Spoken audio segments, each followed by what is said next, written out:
Hi. I was looking to do CSPO course, Certified Scrum Product Owner course, for a long time, but I got stuck because of the COVID, and I was a little apprehensive whether I should go for an online course or not. But I recently attended CSPO done by Leanpitch, and the trainer was Satisha Venkatramaya. And I must say that I did not feel at even one point of time that I was not having a one-to-one session or a classroom session, because the gelling, the bonding between the teammates, the way he made us actually do a product from scratch, from ideating of a product to actually getting into the steps to deliver the product.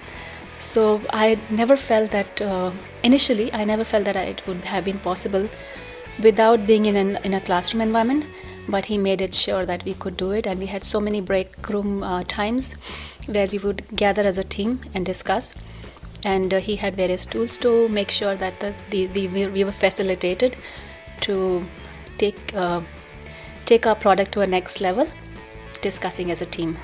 So I'm very thankful to Leanpitch for organizing such a great virtual training, which actually had the impact of a classroom training.